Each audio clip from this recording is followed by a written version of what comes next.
Welcome to the coming apocalypse. Evangelist and pastor Paul Begley will take you on a journey into the end times prophecy. He'll examine current world events and explain how they relate to the end times. For decades, Pastor Begley has provided people all over the world with an understanding of today's world events from a biblical perspective. Now here's your host, Pastor Paul Begley. Are you serious? Are you serious? Welcome to the coming apocalypse. I'm Pastor Paul Begley. We do have a very serious situation here developing. Now today I am traveling, so I've decided to go live right now. We're going to be using the Fair Use Act in good faith. This work contains fair use of copyrighted, non-copyrighted images from the public domain and the web for the non-commercial, non-profit, educational purposes only. Okay? This is free of charge what we're doing. And oh, by the way, it is going to be Memorial Day weekend soon, and our good friends at Noble Gold want to remind you that you can get the Trump coin, the 2020 Trump coin. Use the promo code Paul Begley, save $5 on it. It's 1 ounce of pure silver coin. You can also get the gold one. It's just like this. It's the Trump 2020 coin. Use the promo code Paul Begley Gold and save $100. And what you're going to get is a solid 1 ounce pure gold Trump commemorative coin. That's a great deal. Or, I tell you, I'm really proud of this one right here. This is a 10 ounce silver bar. 10 ounce of pure silver. And you can get this bar, which is just beautiful. United We Stand, along with the silver coin, the Trump coin. You get them both. Use the promo code Paul Begley 30 and you'll save $30 on this gift. This would be great to give a veteran in your family, okay? An uncle, your father, a brother. Really, what a great gift, okay? It'll show them that you really care about the service that they had for our nation. All right, well, now let me get right into it because we do have some very important things going on right now. All of this very, very important. As you saw last night in our last night broadcast, 77 people gave their life to Jesus Christ because I think people are starting to understand that the prophecies of the Bible are coming to pass. And certainly Jeremiah chapter 49, 35 through 39 is coming into play, where Elam, the scripture tells you that Elam is going to be scattered. Who is Elam? Elam is Iran, and Iran will be scattered throughout the world because they try to bring on a weapon, a mighty bow, which certainly looks like would be a nuclear capability. It's right out of the pages of the Bible. But here's what we have. President Trump this morning has just announced that the United States is going to pull out all of its unessential personnel from the nation of Iraq. As U.S. officials say, the Iranian military is very likely behind these tanker attacks. Well, we got the confirmation from Stephen Ben-Noon in that video conference call he had with me, confirming that it was the Iranians that did it, both the Iranian Revolutionary Guard and the Houthi rebels. Now you see President Trump is getting in commander-in-chief mode right now because he understands that this nation, the threat against America, he is forcing Iran to either give up their nuclear ambitions or deal with the United States and the world. And let me tell you what's going on. U.S. officials are pointing the finger at the elite Iranian military forces for the sabotage of those oil tankers. And there were 7 of them.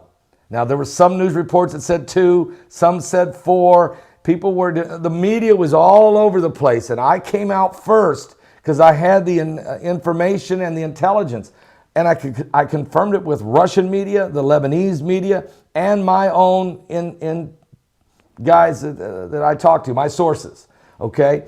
And we came out first with it. Even Stephen Ben-Noon has confirmed we were correct on that. And now the media is confirming we are correct on that. And now everybody realizes this is getting serious. But there's those little speedboats the Iranians used. They used the Houthi rebels coming off the coast of Yemen, and they zipped their way around to the oil tankers and then sabotaged them, setting them on fire and damaging them. those oil tankers were all carrying Saudi Arabian oil. And even one of the tankers was supposed to be going to the United States. Who was behind that mastermind of sabotage? That man, Iranian Revolutionary Guard leader Qassem Soleimani. And now he says sandwiched himself in between the United States and the rest of the world if he's not careful. A week after claiming Iranian preparations for possible attack on U.S. forces in the region, the United States is now ordering most State Department personnel out of the neighboring Iraq. U.S. and Iranian officials insist that nobody wants a war, and President Trump has denied, though, that he would send 120,000 troops to the region. He said, if I send troops, I'll send more than 120,000.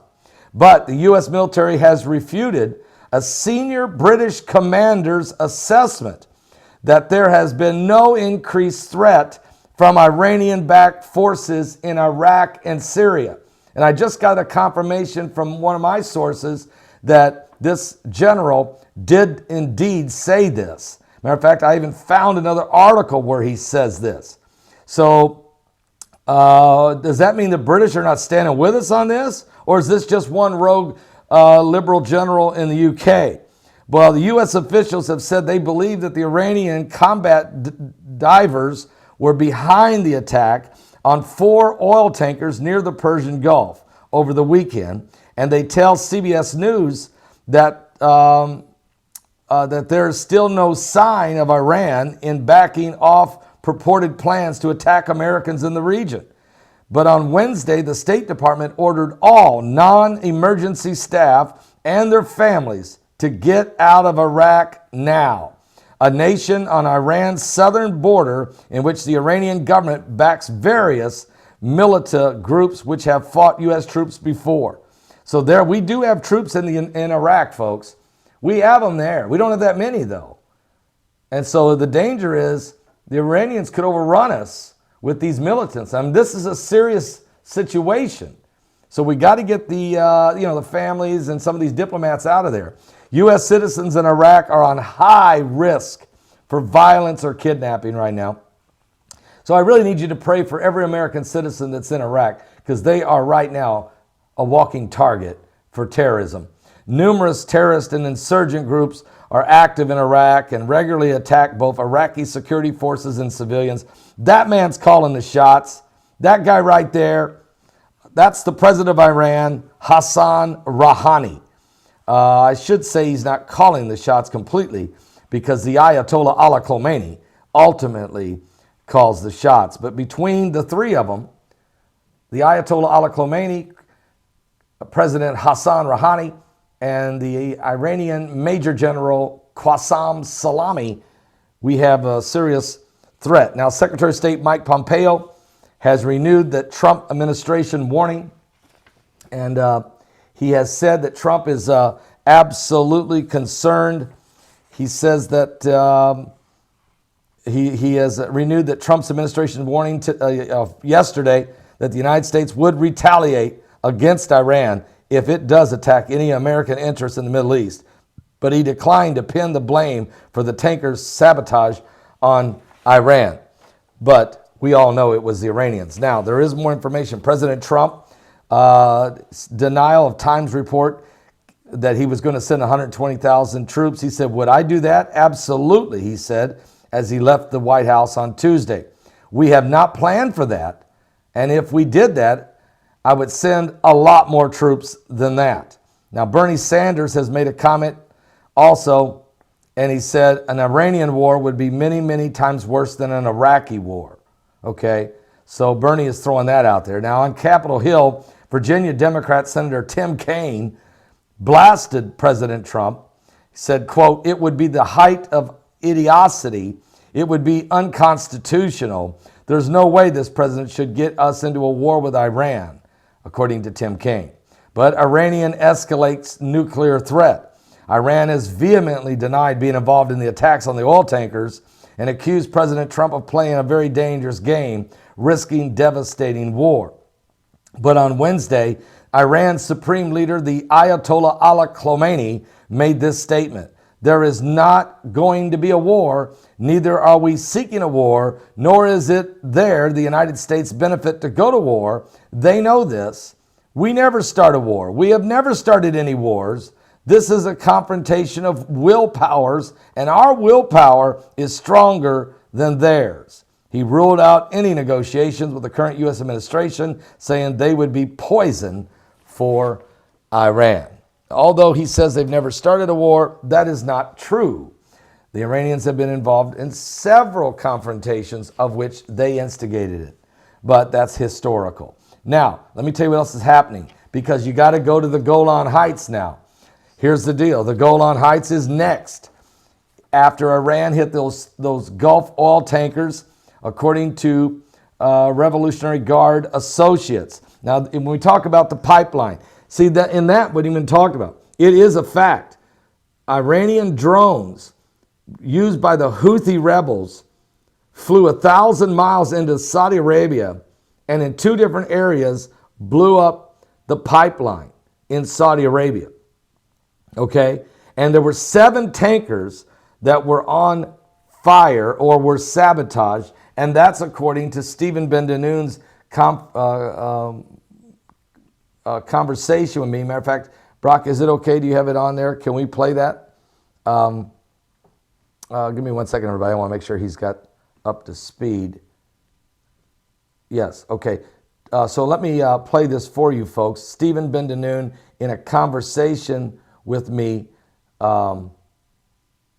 last night where he confirms what is going on right now. I'm going to play it for you. I'll be right back after this 3 minutes clip with Stephen Ben-Danoon.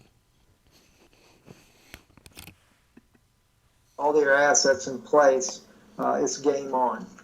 And but the U.S. and the U.S. is very concerned about a major economic blowback with a war with Iran, and according to my Iranian source, he said it is the Mujahideen that was stirring it up to try to get the United States into this war. He said, but the actual strike on the tankers and on the drone was done by the Iranian Revolutionary Guard itself. Wow. He said that was a direct message. He said because he said Bolton actually was sent by Trump to Europe. Is that so? I didn't know. Did Trump go to Europe? No, he didn't. But Pompeo met with Sergei Lavrov and then now meeting with Vladimir Putin right now. Okay. All right, maybe that's who it was he's talking about, but he says that he said they're trying to calm the situation down with the Mujahideen. He actually gives me the information. I found it. I was able to confirm it. Bolton and Rubio Giuliani have been on the payroll, not payroll per se, but have been paid for speaking at the Mujahideen camp in Iraq. And he gave me the information. He said, Steve, he says, look, he says, we hate the Iranian government. He said, but we hate the Mujahideen worse than we hate the Iranian government. He says, because they turned on our people and killed a lot of our people. He said, so we don't like the government, but we don't like them even worse. And then he gave me the information about how evil and crooked this organization is. It's really, really bad, which I'm doing the news on it right now on that part. But the thing is, Brother Begley, he said that, let's see. So it is the Iranians who hit the the Saudi Arabian pipeline and the Saudi tankers. Yes, and he said that they did it. He said there. I'm going to quote to you verbatim something he said to me.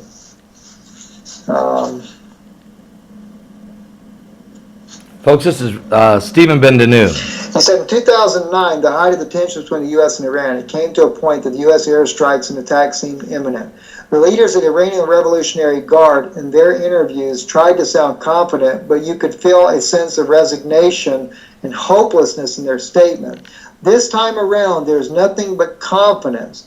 I believe what played down in Syria, where the U.S. was using the best Arab fighters seasoned from Afghan war, combined with U.S. reconnaissance weaponry, air support, He even says in here, Brother Paul, that we were using ISIS and al-Nusra. Al-Nusra I knew we were, and I knew about ISIS, but nobody ever wants to believe it.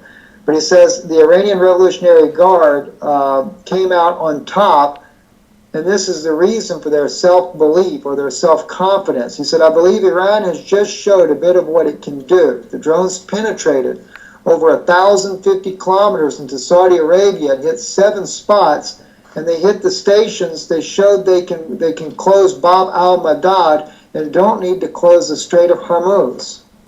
Wow. So they've got more capability. The Iranians have more capability than what we're really aware of or giving them credit for.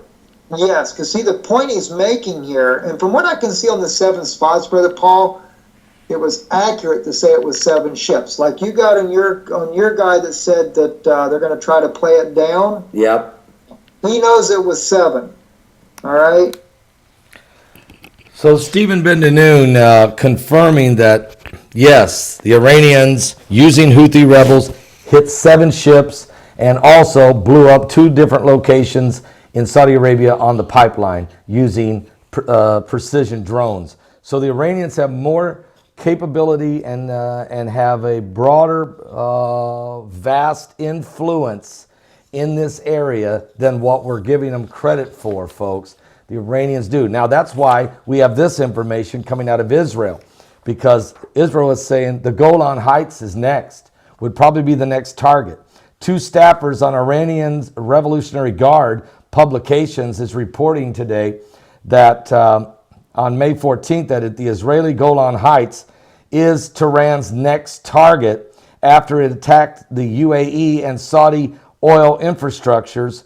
According to reports, they're saying that the Golan Heights could absolutely be next. Why is that? Because the Iranians are sitting in the backyard. They're sitting in Syria, along with Russians and President Assad's troops out of Syria. But it's really, Assad's really not as involved in it now as it's Russia and Iran. And the Iranians really want to be the ones that come across that Golan Heights area.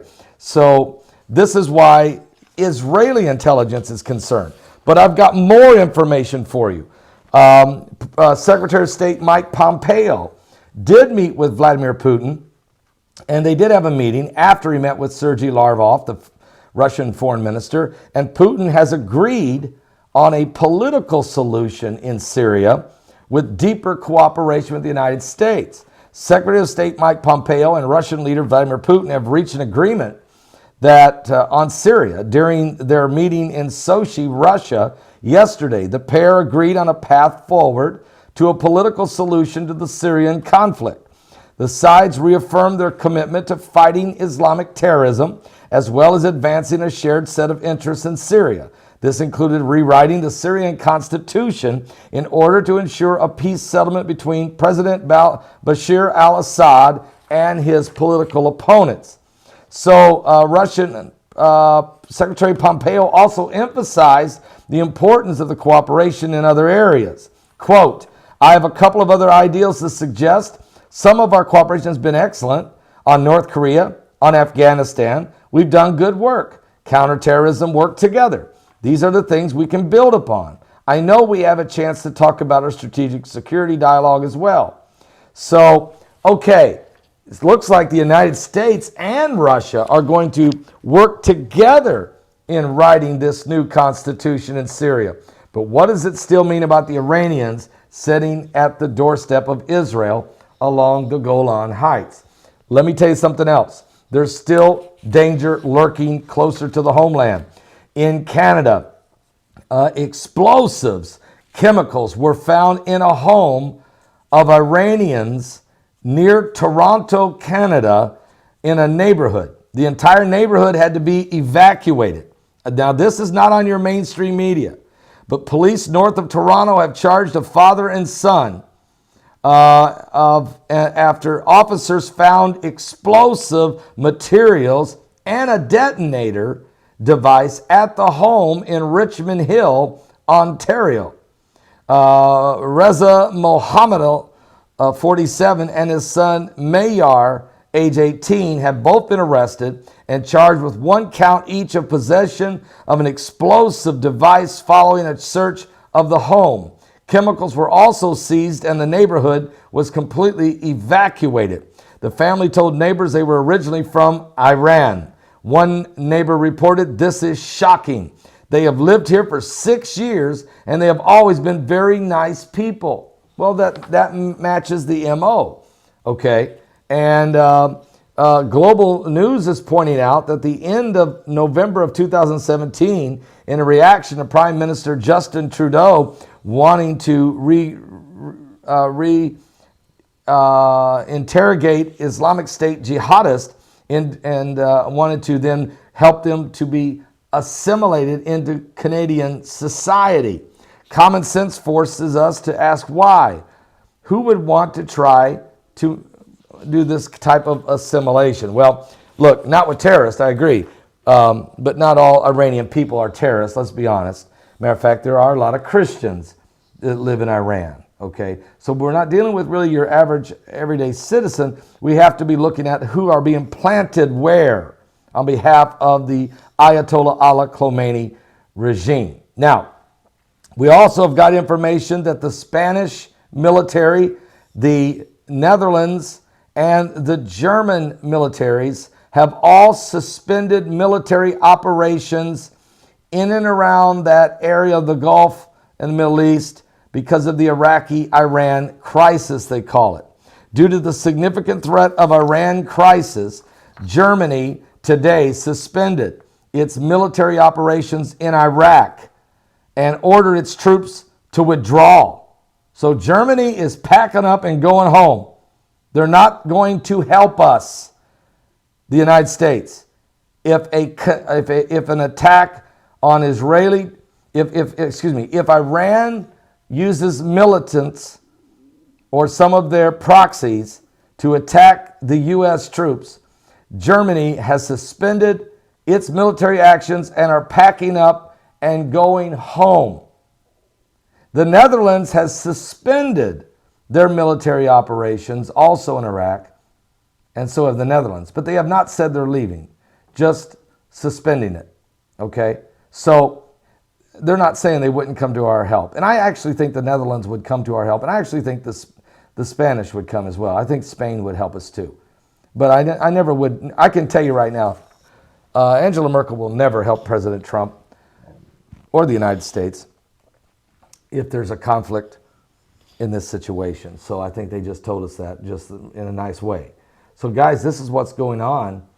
I want to thank Michelle Davis and RoboMom for popping in here. I want to apologize to them. I did not let them know I was going to go live.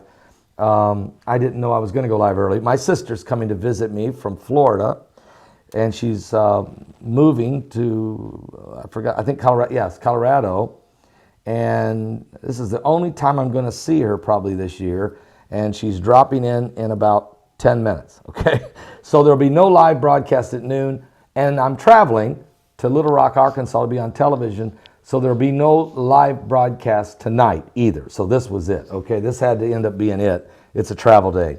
But I will be live tomorrow at 12 noon Eastern from Little Rock, Arkansas. And I will be live tomorrow night at 10 p.m. Eastern from Little Rock, Arkansas, as I'm doing a television show there and then going on to the Texas Two-Step Revival. And Brock, will you just show people real quick where the Texas Two-Step Revival is taking place?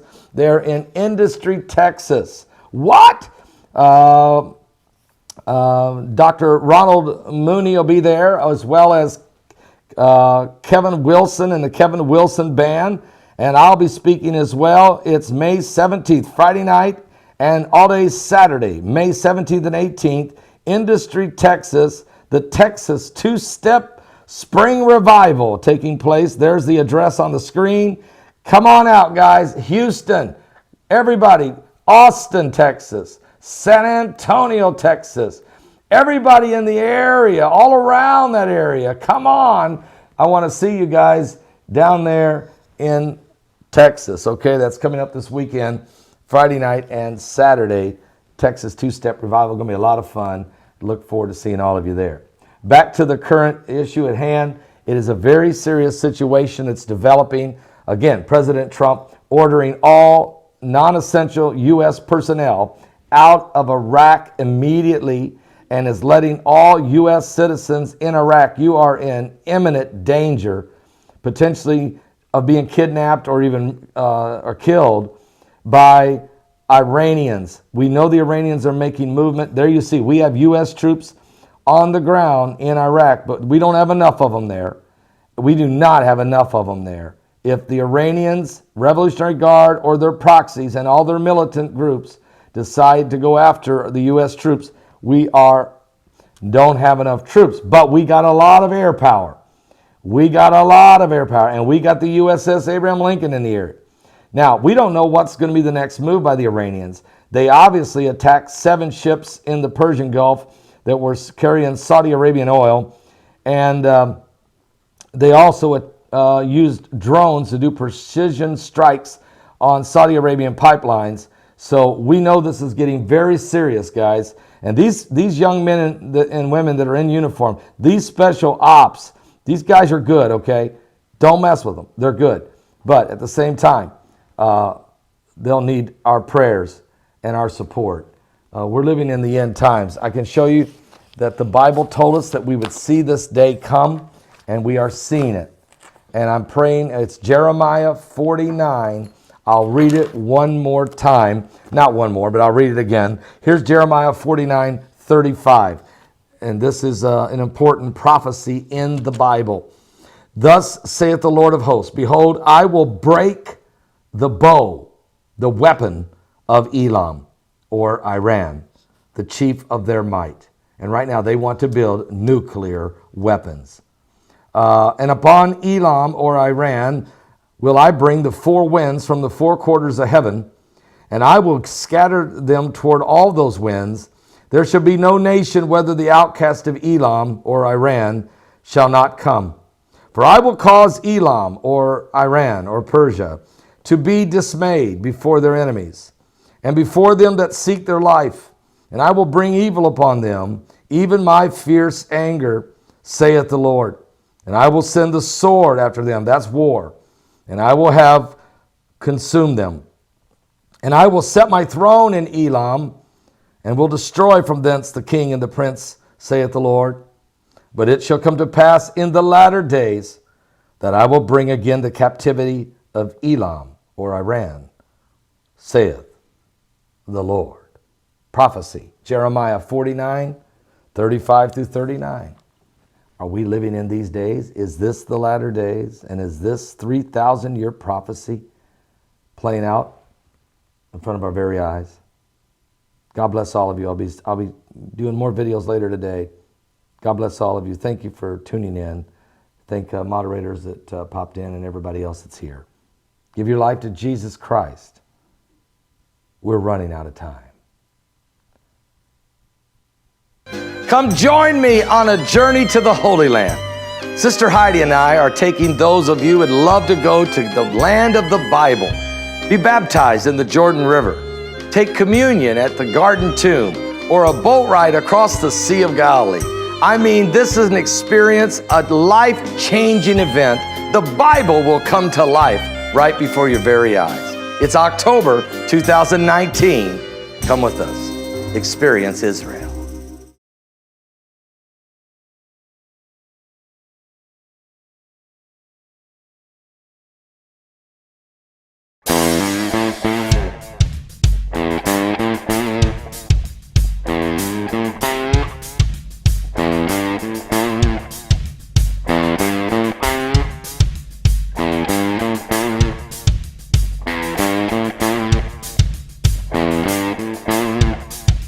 The earth can shake, the sky come down, the mountains all fall to the ground.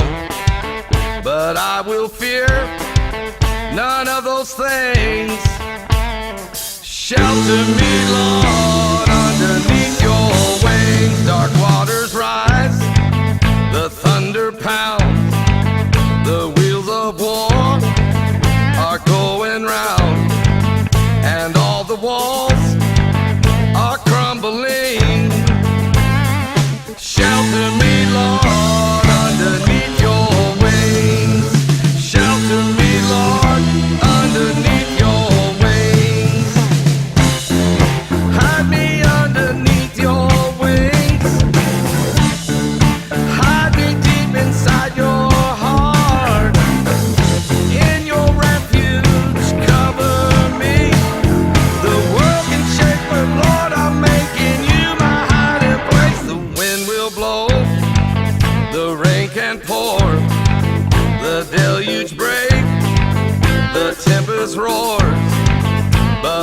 storm, my spirit sings. Shelter me, Lord, underneath your wings. Shelter me, Lord, underneath your wings.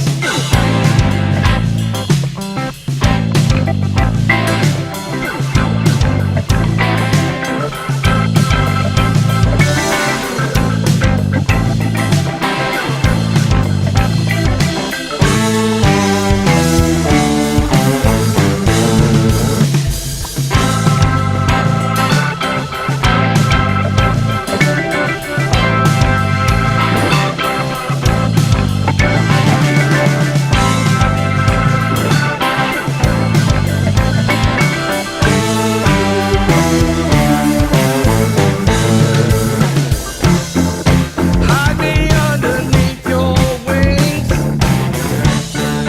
Hide me deep inside your heart. In your refuge, cover me. The world can shake, but Lord, I'm making you my hiding place. Now on that day, you call for me.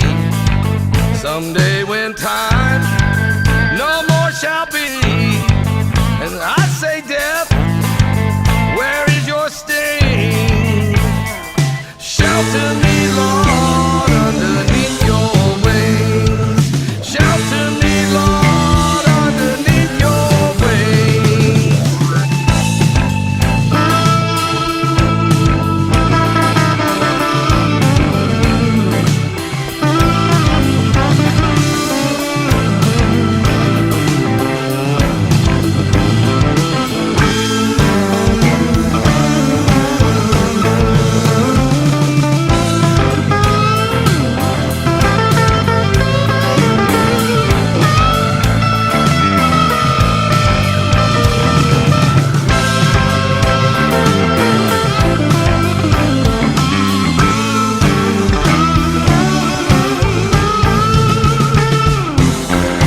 Hide me underneath your wings.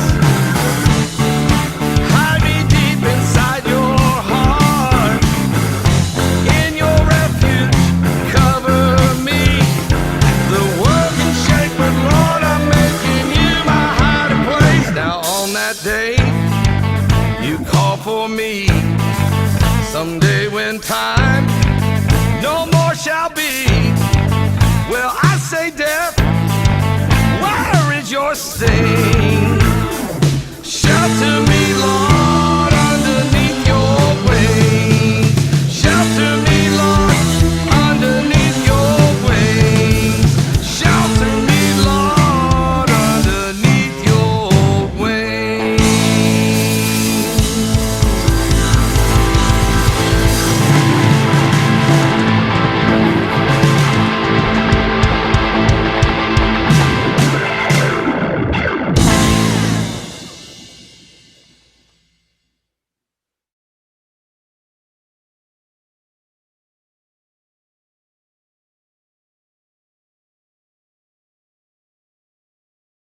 I'm so thankful to have this opportunity, folks, to tell you about a brand new music CD called The Journey.